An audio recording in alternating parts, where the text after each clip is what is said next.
اس ہفتے کے متعلق ارادہ یہ تھا اور یہی ارادہ لے کر ابھی تک آپ لوگوں کے سامنے آنا ہوا ہے کہ آزادی کے دنوں میں ہمارے جن اسلاف و اکابرین نے اپنی قربانیاں دی ہیں، خاص طور پر وہ کہ جن کو دنیا میں بھلا دیا اور تاریخ کے پنوں کے اندر دبا دیا، ان کو بتایا جائے، ان کو یاد رکھا جائے۔ اس واسطے سے پچھلے ہفتے جو ہے چند وہ باتیں بھی آئی تھی کہ اللہ تعالیٰ نے انسان کو آزاد فطرت ہی بنایا ہے، اس کی فطرت کے اندر غلامی صرف اور صرف خدا کی ہے، یعنی انسان فطری طور پر اپنا ایک خالق مالک ضرور ڈھونڈتا ہے، کسی کے سامنے سر جھکانا ضرور چاہتا ہے، لیکن وہ خالق و مالک صرف اللہ، کوئی انسان نہیں۔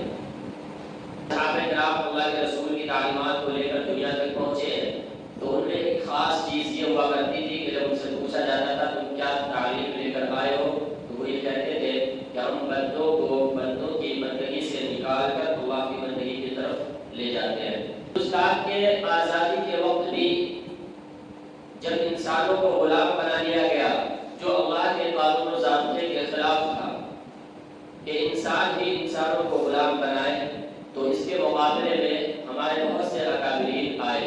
نتیجہ کیا ہوا اور اس نیت و ارادے کے ساتھ سب مل کر انگریزوں سے لڑے، اور اس وقت کی ضرورت کیا تھی، انگریزوں نے ہم پر یعنی تمام ہندوستان کے باشندوں پر کس طرح سے ظلم و ستم کیے، وہ تمام چیزیں ایک طرف ہے۔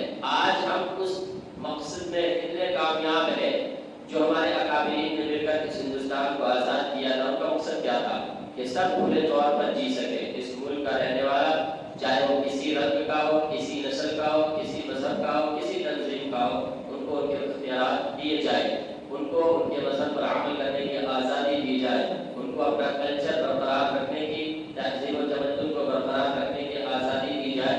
یہ تمام چیزیں ایک طرف ہیں، اور یہ چیزیں بھی ہم جب ہی سمجھ پائیں گے جب ہم ان تاریخ کو دہرائیں، ان لوگوں کو یاد کریں کہ جن لوگوں نے اپنی جان کی پرواہ کیے بغیر، مال و دولت کی پرواہ کیے بغیر، حکومت کی پرواہ کیے بغیر، انگریز جب ہندوستان کے اندر آئے تھے اس وقت میں حکومت مسلمانوں کی تھی، لیکن انہوں نے اپنی حکومت کی بھی پرواہ کیے بغیر، حضرت ٹیپو سلطان رحمۃ اللہ علیہ کا قول مشہور ہے، انہوں نے کہا تھا گیدڑ کی 100 سالہ زندگی سے ایک شیر کے ایک دن کی زندگی بہتر ہے۔ وہ حکومت میں تھے، اپنی حکومت کو انہوں نے قربان کیا تھا، تو انہوں نے اتنی بڑی دولتوں کو کیوں قربان کیا؟ ضرورت اس بات کی ہے کہ ہم ان سب کو دہرائیں گے، تبھی ہمیں وہ مقاصد سمجھ میں آئیں گے اور ہم ان مقصد کے اندر کتنے کامیاب ہیں، یعنی ہمارے اکابرین نے اس ہندوستان کو کیوں آزاد کیا تھا، کیا وہ چیزیں آج موجود ہیں، ہمیں وہ آزادی حاصل ہے، اس کو سمجھنے کے لیے بھی ہمیں وہاں جانا پڑے گا۔ سب سے پہلے سمجھنے کی بات یہ ہے جو میں خاص طور پر آپ کو وہ چیزیں بتاؤں گا جو دنیا بھلا رکھی ہے۔ تاریخ کے معاملے میں مجھے بھی کوئی خاص زیادہ علم نہیں ہے، بس تھوڑے بہت مطالعے کی عادت ہے، تو جو ضرورت ہوتی ہے مطالعہ کر کے آپ کے پاس لے کر آ جاتا ہوں۔ تو دنیا یعنی ہندوستان جنگ آزادی کب سے شمار کرتی ہے؟ 1857 سے، یا 1857 سے سب نے مل کر تحریک آزادی شروع کیا اور لڑنا شروع کیے، یہ آواز بلند کرنا شروع کیا کہ ہمیں آزادی چاہیے۔ لیکن آپ کو اس سے 100 سال یا 150 سال پیچھے جا کر دیکھنا پڑے گا کہ وہ 100 سال اور 150 سال تک مسلمان تنہا تھے، انگریزوں کے آنے سے لے کر اور مسلمانوں کی حکومت کے بکھرنے تک، چھن جانے تک مسلمان تنہا لڑتے رہے ہیں۔ غلام تو جب بنے اس ملک کے رہنے والے کہ جب انہوں نے سستی ان دنوں میں کی جب مسلمانوں کی حکومت کی، اگر انہی دنوں میں یہ اور بھی زیادہ مضبوط ہوتے تو ان کو غلامی ملتی ہی نہیں۔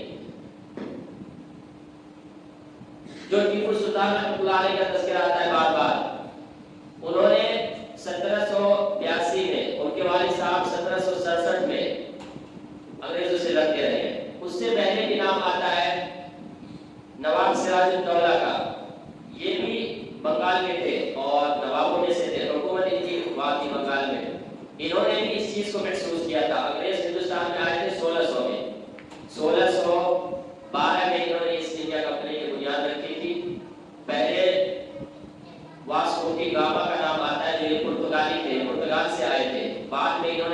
صاحب یعنی انگلینڈ کے انگریزوں کو وہاں کے تاجروں کو دعوت دی کہ تم بھی آؤ ہندوستان کے اندر. ہندوستان میں تجارت کے مواقع بہت زیادہ ہیں. ہندوستان جہانگیر، شاہجہاں اور حضرت عالمگیر رحمۃ اللہ علیہ، یہ تینوں جو ہے، عالمگیر رحمۃ اللہ علیہ جو ہے اورنگزیب عالمگیر رحمۃ اللہ علیہ، ان کے والد صاحب شاہجہاں، ان کے والد صاحب جہانگیر، ان تینوں کے زمانے میں یہ ہندوستان سونے کی چڑیا کہلایا کرتا تھا. یعنی مال و دولت اور جائیداد سب سے زیادہ جو تھی وہ ہندوستان کے اندر. بعض مورخین کے الفاظ جو میں نے سنے وہ یہ کہ پورے دنیا کا 73% GDP ہندوستان کے اندر تھا ان دنوں میں. انگریز ہو یا کوئی بھی ہو دوسرے ملکوں کے، وہ یہاں آتے تھے پڑھنے، نوکری کرنے، کاروبار کرنے کے لیے. یہ بحری جہازیں جو چلا کرتی ہے اور لوگ اس کے ذریعے جو تجارت کرتے ہیں، وہی تجارت کا طریقہ ان دنوں میں نہیں تھا. اور سب سے پہلے وہ واسکو دی گاما جو ہے پرتگالی، وہ پہلے ہندوستان آیا تجارت کے واسطے سے جہازوں کے ذریعے، اور انہوں نے ان لوگوں کو دعوت دی، انگریزوں کو، انگلستان والوں کو، کہ وہ بھی آئے اور یہاں تجارت کریں. کافی دنوں تک، کافی دنوں کا مطلب ہے جب تک حضرت اورنگزیب عالمگیر رحمۃ اللہ علیہ حکومت میں رہے، یہ لوگ صرف اور صرف تجارت میں سرگرم رہے. جہانگیر بادشاہ کے زمانے میں ان کو اجازت مل گئی تھی تجارت کرنے کی، بنگال میں بھی، کلکتہ میں، گجرات میں اور آگرہ میں، اجمیر میں، برہانپور، یہ چند علاقوں کا تذکرہ آتا ہے جو تجارت کے معاملے میں بہت زیادہ مشہور علاقے تھے. ان جگہوں پر انہوں نے گجرات میں اور کلکتہ میں انہوں نے مرکز بنایا، سینٹر بنایا اپنی تجارت کا، اور باقی جگہوں پر اس کے برانچ بنائے ایسٹ انڈیا کمپنی کے، اور بہت زیادہ پیسے لگا کر.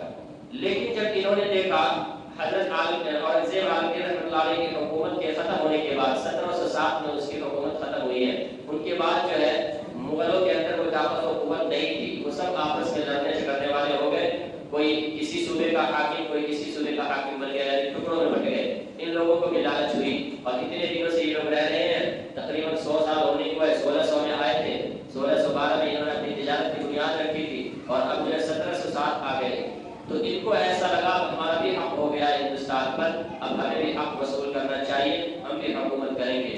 اور دھیرے دھیرے جو پچھلی مرتبہ میں نے اشارہ کر بتایا تھا کہ ایک دوسرے کو لالچ دے کر بہکا کر یہ لوگ حکومت میں آنا شروع ہوئے. سب سے پہلا نام جن کا آتا ہے وہ بنگال کے نواب سراج الدولہ کا ہی نام آتا ہے. انہوں نے باضابطہ، ایسا نہیں کہ بعض مرتبہ ہوتا ہے آدمی چپکے سے لڑ جاتا ہے، کوئی آ کے چڑھ گیا تو اب دفاعی طور پر اس کو لڑنا ہی پڑے گا، نہیں. انہوں نے باضابطہ یہ سوچ فکر کر کے کہ یہ جو ہے انگریز اب قلعہ بھی قائم کر لیا، قلعہ بنا لیا اپنا، پہلے قلعہ بنا کر فوجی وہاں رکھا کرتے تھے، اور اس سے اپنی چیزوں کی حفاظت، شہروں کی حفاظت کرتے تھے. تو انہوں نے بنا لیا تھا، تو ان کو خطرہ محسوس ہوا کہ یہ لوگ یہاں حکومت کریں گے، اس لیے اس سے لڑنا چاہیے. وہ لڑے، ان کے ساتھ غداری ہوئی. میر جعفر نام آتا ہے جو ان کے وزیروں میں سے تھے، انہوں نے غداری کی، اور انگریزوں نے ان کو جو ہے لالچ دیا تھا کہ اگر تم ہمارا ساتھ دیتے ہو نواب سراج الدولہ کے ساتھ جنگ کرنے میں تو یہاں کی حکومت تمہاری ہوگی. اور وہ ہوا بھی، نواب سراج الدولہ کو شکست ملی اور حکومت میر جعفر کے ہاتھ میں آئی. لیکن یہ چونکہ غدار تھا تو غداری کی وجہ سے ان کے اپنے لوگ ان کے مخالف تھے، اور کچھ ہی دنوں میں اس کی حکومت بھی چھین لی گئی، معزول ہو گیا. اور اس کے بعد اس کے داماد میر قاسم کا نام آتا ہے. وہ انگریزوں کا ساتھی نہیں تھا، وہ ملک کے حق میں اور اس کی تعمیر ترقی میں، انگریزوں سے اس کو بچانے میں کے حق میں تھا. اس لیے وہ انگریزوں کے آنکھوں میں جھکنے لگا. انگریز جو ہے اس سے ہرا کر بنگال، اور بنگال کے ساتھ بہار میں بھی جو حکومتیں تھیں، اودھ میں ان دنوں میں جو حکومت تھی، ان سب کو باضابطہ شکست دیتا ہوا. یعنی ایک جگہ شکست کھانا مسلمانوں کا یہ ذریعہ بنتا تھا دوسری جگہ پہنچنے میں اور کامیابی حاصل کرنے میں انگریزوں کو. یہ 3-4 جگہوں پر ان لوگوں نے پہلے حکومت قائم کی. تو یہ تو پہلا نام تھا، اس کو آپ یاد رکھیں گے کیونکہ ساری باتیں یہاں میں آپ کو نہیں بتا سکتا. نواب سراج الدولہ کو آپ پڑھیے، ان کی تاریخ کو پڑھیے، ان کے ساتھ جو غدار تھا میر جعفر اس کو پڑھیے، میر قاسم کو پڑھیے، تو آپ کو نالج ملے گی اور باتیں کھلیں گی زیادہ. دوسرا نام جو خاص طور پر آتا ہے اور جس کو یہاں کی میڈیا، یہاں کے لوگ دبانے کی کوشش کرتے ہیں، غدار ثابت کرنے کی کوشش کرتے ہیں اور ملک کے خلاف کہنے کی کوشش کرتے ہیں، وہ یہی ٹیپو سلطان اور ان کے والد صاحب حیدر علی کا نام آتا ہے. انہوں نے ایک دو نہیں 4 جگہ لڑی ٹیپو سلطان رحمۃ اللہ علیہ اپنے والد کے ساتھ. 1767 سے لڑتے ہوئے آئے ہیں. 1782 میں ٹیپو سلطان کو حکومت ملی، یہ بنگلور میں ادھر جنوبی ہند کہلاتا ہے، ادھر کے یہ حکومت حکمران تھے. 82 میں حکومت ملی اور 83 میں انہوں نے جنگ کی ہے اور جنگ کرنے کے بعد انگریزوں کو شکست بھی دیا بہت تگڑا. لیکن اس کے باوجود انگریز یہاں بھی وہی چال چلا اور ان کے جو خاص لوگ تھے میر صادق وزیر ان کو اپنا لیا. حکومت کی لالچ دی, پیسوں کی لالچ دی کہ تمہیں اس کے بعد حکومت ملے گی, اور وہ فوج کے کمانڈروں کو بھی اپنے ساتھ کر لیا تھا میر صادق. اور اس کی مخالفت کی وجہ سے دوسری مرتبہ جو ہے تیسری مرتبہ ان کو سمجھوتا کرنا پڑا انگریزوں سے. اور انگریز دھیرے دھیرے جو ہے مضبوط ہوتے جا رہے تھے. 1991 میں پھر سے جنگ ہوئی. 1791 میں 1799 میں 4 جنگیں لڑی ہیں ٹیپو سلطان رحمۃ اللہ علیہ. تو ان میں یہ بات بھی خاص طور پر آتی ہے کہ ٹیپو سلطان رحمۃ اللہ علیہ جب دوسری مرتبہ سمجھوتا کر کے بیٹھ گئے تھے تو ملک کے مختلف صوبوں میں جو حکمران جو گورنر تھے, خاص کر دکن میں یعنی حیدرآباد والے علاقے میں, آندھرا پردیش والے علاقے میں جو حکومتیں تھیں ان کو خط لکھ کر جن سے ملاقات ہو سکتی تھی ان کے پاس جا کر اور ان تمام چیزوں کو بتایا کہ آپ کو جو ہے ان سے انگریزوں سے لڑنا ضروری ہے. اگر آپ آج ساتھ نہیں دیتے ہو بہت قریب ہے کہ یہ سب حکومت چھین لیں گے اور ہم جو ابھی حاکم تھے وہ محکوم بن جائیں گے. ہم جو اب تک اس ملک میں آقا تھے وہ غلام بنا لیے جائیں گے. لیکن کسی نے ساتھ نہیں دیا. ٹکڑوں میں سب بٹے ہوئے تھے. ٹیپو سلطان رحمۃ اللہ علیہ کا ساتھ کسی نے نہیں دیا. 1791 میں 1799 میں شہید ہوئے اپنے فوج کے کمانڈر کی غداری کی وجہ سے, اور فوج کے تمام افراد تقریباً جو سب غداروں کے ساتھ تھے شکست کھا گئے.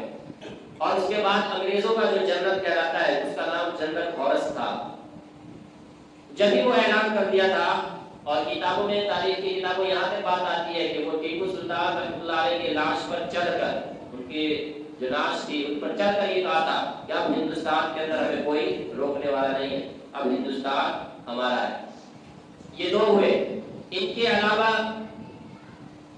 چونکہ یہ سلسلہ میں آپ کو بتایا کہ 1757 سے چلتا ہوا آ رہا ہے. 1767 میں نواب سراج الدولہ اور ان کے ٹیپو سلطان کے والد خود ٹیپو سلطان, ان کے علاوہ مجنون شاہ کا نام آتا ہے, مولوی شریعت اللہ اور ان کے بیٹے کا نام آتا ہے. یہ لوگ باضابطہ ایک نہیں 2 3 بار یہ لوگ لڑتے رہے. اور سب میں جو خاص بات آپ کو ملے گی کہ ان سب نے اپنوں کو دعوت دی تھی کہ آپ آؤ ہمارے ساتھ اور مل کر ان سے لڑو تبھی بچ سکتے ہو. اور دوسری ایک خاص بات اور جو ان سب میں مشترک طور پہ ملے گی کہ سب کے پیچھے کوئی نہ کوئی غدار ہوا کرتا تھا.